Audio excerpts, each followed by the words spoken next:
As far as uranium goes, I think we're in for a good decade of fun here. This supply issue is not getting any better. Contracting's been lagging, so it means there's a lot of buyers that still need to come into the market and secure some uranium pounds. So I think we're going to see that slowly start to move the spot price back up.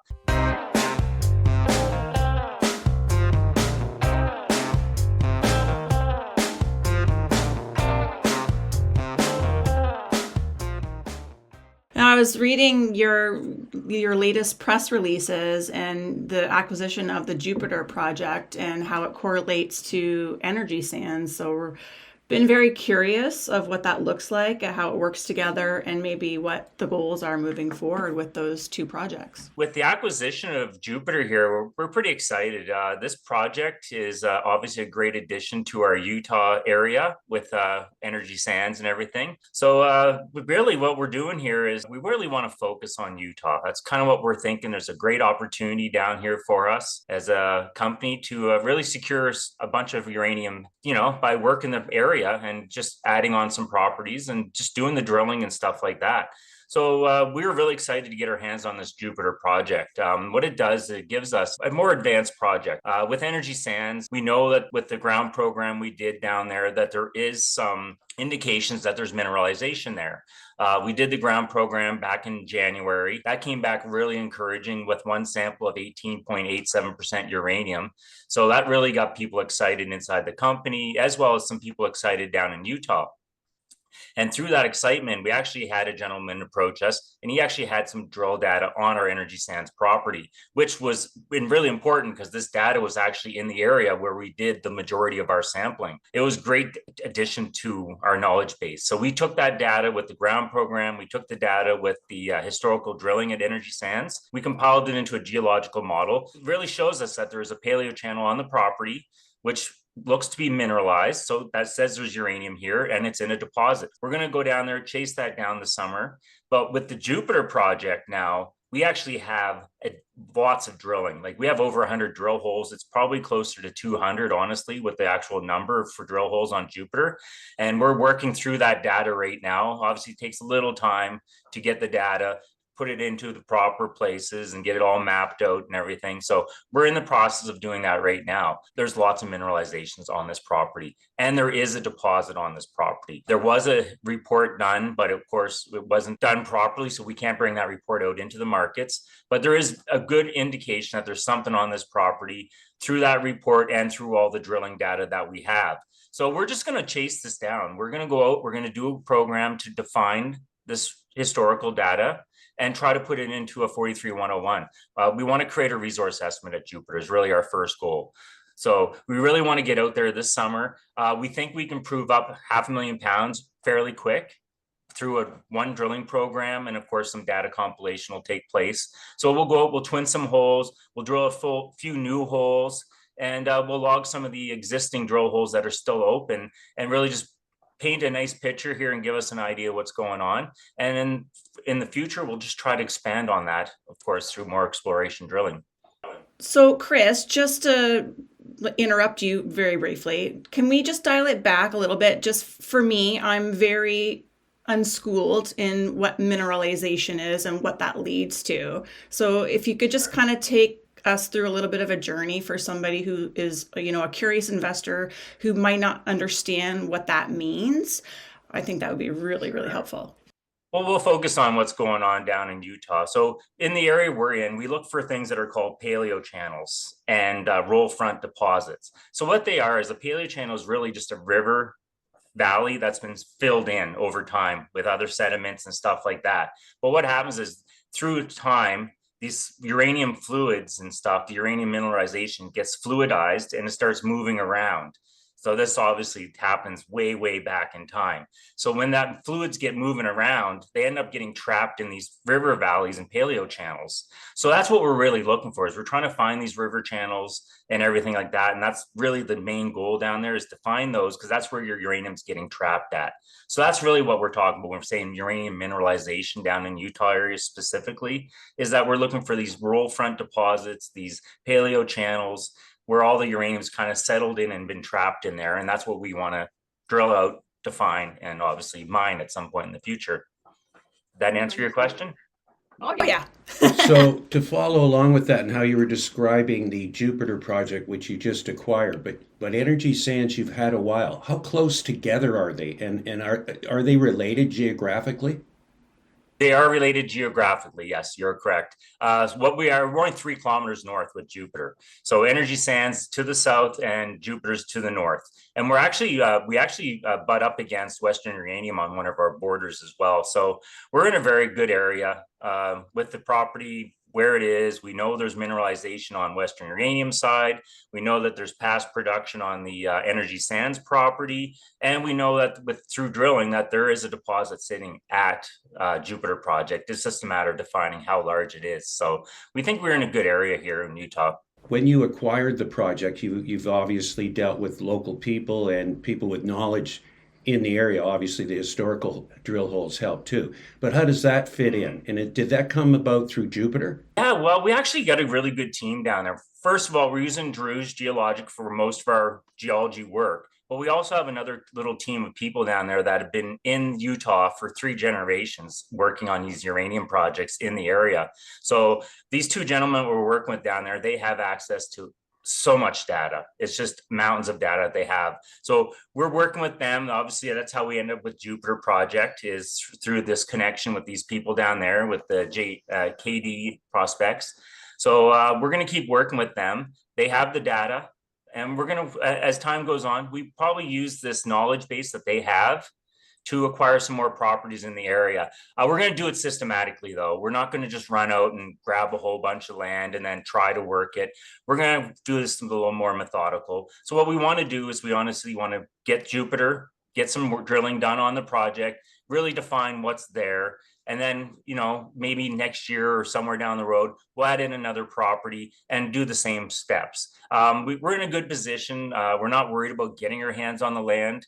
There is a whole bunch of land available in the area. And with the fact that we have a bunch, Western Uranium holds the stuff on the other side, it's really limited on who they can deal with in the future, just because there's not a whole bunch there.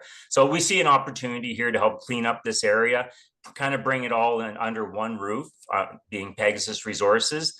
But we're going to do that slowly and methodically as time goes on. And of course, as the story develops and everything, it'll make sense down the road to slowly add in some more projects. And of course, they'll have deposits on them and some historical drilling to go with them as well. I love that, the story. Yeah. And so when you mentioned earlier, eventually getting a 43101, just what kind of timing do you think that would be? Do you have any idea? We have to do the drilling. We have to wait for the results to come back. So that all takes time. But in a perfect world, we see the potential to exit 2024 with a resource estimate being worked on. Maybe not complete, but I think it should be being worked on. Let's just say we get drilling August, September, 4 to 6 weeks, you start getting some results back from the assays from the drilling. You start compiling all the data. I think we could exit 2024 with a very good chance of having a resource estimate, or very close to having one developed and being ready to bring out into the market and introduce to everyone. So we think it's fairly close, under a year anyway, to get this done.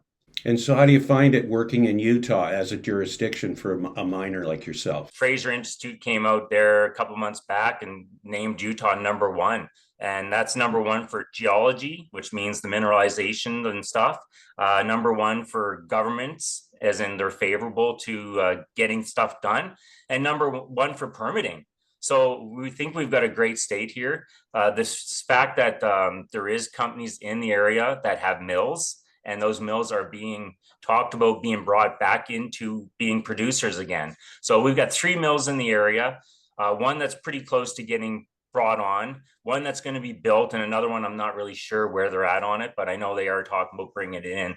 So Utah has got everything going for it. It's got infrastructure. It's got a very positive government. It is a state government, so we only deal with the state government. So it's an agreement state. So we don't have to deal with federal government. We just deal with BLM and Utah government. So that makes things a lot smoother when it comes to like permitting and stuff. So we do have on that note, we do have our permits all submitted for Energy Sands. So we expect that to be no issues. And we're just going to extend the permit to include Jupiter because it is only 3 kilometers to the north. We should be able to do that without any issues. Let's swing it over to Pine Channel and in the Athabasca Basin. Now that the focus has shifted over to energy sands in Jupiter, what do you think the future outlook is for Pine Channel? We're going to do a gravity survey on Pine Channel this summer. So we are going to work the property. We'll get that gravity survey done, obviously work through that data we get back. And then we're really going to evaluate what we're doing with the project. In a perfect world, I think we end up really just focusing on Utah for Pegasus Resources as a company. I think the opportunity for us down there to secure multiple millions of pounds is real. So I think for us, we should focus on Utah, and obviously it'll have to pan out. And if we go down there, this drilling program is as encouraging and promising as we think it's going to be. We're going to really put all our attention down there. So that will mean Pine Channel, we'll have to find something else to do with it.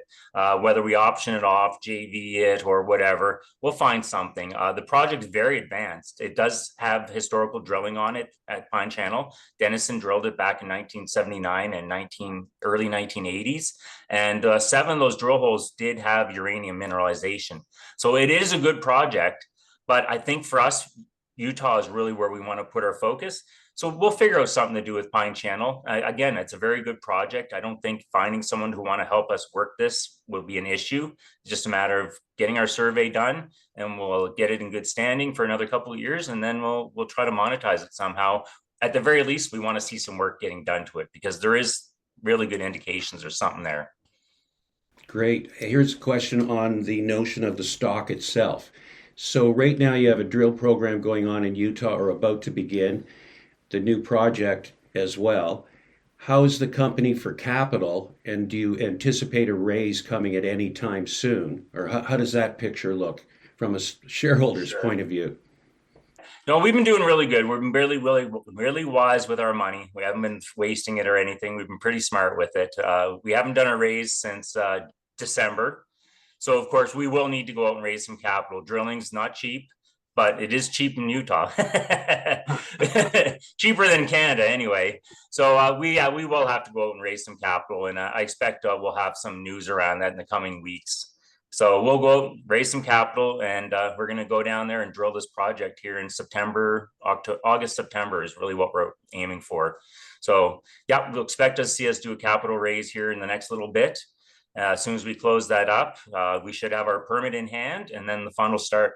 So the current market for uranium, it must look good to you. And what do you see in it for, say, the next 24 months? 24 months, I think we're really going to see the spot price start to move. Contracting's been lagging, so it means there's a lot of buyers that still need to come into the market and secure some uranium pounds. So I think we're going to see that slowly start to move the spot price back up.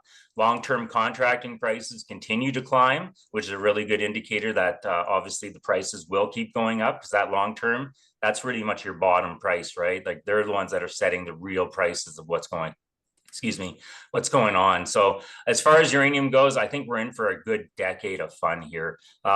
This supply issue is not getting any better. It might actually be getting worse still. We're going to find out here real soon when Cameco and Kazatomprom come out with their updates here and later in the year where they're at. But I suspect we're going to see more delays, and we're going to see more supply shortfalls. So I think we're in a great position here for even the explorers to take part in this next uranium boom and this next leg up in the whole sector. I think it's coming. It's probably going to start here in the next few months once markets start to warm up again after the summer doldrums. And I think it's going to be great. And I think it's not going to be 2 or 3 years. I think we're in for a uranium market that's going to be closer to 10 years before this thing finally levels out. And I think we're going to see sustained higher prices for uranium going forward. There's no way around it. Inflation's still here, still part of the equation. And they keep adding more nuclear reactors to the mix. So I think we're in for a great run. And I think even the explorers are really going to have a great time here through this bull cycle. The area that the properties are in, the last thing I kind of wanted to talk to you about is, you were saying the infrastructure is good. Are there towns nearby, et cetera? Because as Robin just started to mention, we'd like to come there. We think Utah's a great place in the first place, but also we'd like to see the properties at the right time of year and that. What would you suggest? Well, I'd love to have you guys come down when we start drilling. I'm going to be down there, so I would love for you guys to come down and have a visit and do a little tour, and you can see what we're doing. Green River's just 6 miles up the road, and that's actually where Western Uranium's talking about building their processing mill. So you can stay in Green River. That's where our ground crew stayed while they were down there working in January. So yeah, you got everything you need right there. So when are the drills going to hit the ground then, so we can start thinking about the timing? We need to get the raise done first, and then we'll know for sure. But we're aiming for September, last half of August or first half of September. So that's where we want to be. That's pretty soon. I thought you were going to say further up, but that's really soon. Oh no, we want to get moving down there. Like, we're not playing around. We really want to get this project up and moving. We want to get this drill program off. I mean, if we can define this resource at Jupiter and then go down there and chase the discovery down at Energy Sands, I mean, what more can you ask for in a uranium explorer? Perfect. Okay, well that's a really good update, Chris, because I got to say it's clarified a couple of questions we had, and particularly the focus point that Utah is the focus at the moment. We could go down there, spend the next 3 years, defining resources in the area, and we'll have secured multiple millions of pounds of uranium. And I mean, what more can you ask for in an explorer? We'll get those pounds, we'll put them into a 43-101, and then we'll figure out what we're going to do with them. And obviously we'll make some money off these things, especially with this uranium market. On that note, you said the mill's not far away, one of the mills. So would you sell the ore to them, or would you look at the property, offloading it, or would you plan on building a mill? Tolling agreements you can do with them. We won't build a mill. That's there's 3 in Utah. I don't think there's really a need to create a 4th one. And honestly, the regulatory and stuff like that to get that built would probably take a guy 10 years. That's not something that Pegasus would want to worry about. We'd probably do, if we did anything, it would be just to go to one of the 3 mills in the area, whichever one's running and whichever one's open to accepting ore, which most of them have already said they would do. They would take third-party ore to help fill up their production runs. So the opportunity is there for us just really to mine our own stuff and toll agreement it away from. So it's pretty straightforward, actually. It's hard rock mining. You just go in there, you start moving the dirt, you secure the mine shafts and make sure everything's safe, and you just go get it done. Seeking the inside track on Pegasus Resources? Look no further than minestalkers.com. Our cutting-edge search tool is not only designed to reveal hidden gems, but also provides real-time stock updates. Visit for the insights and stay for the gains. Seize the opportunity and explore the magic at minestalkers.com. Uncover new investment possibilities today. Don't forget to like, subscribe, and share this video. Let's get the word out there.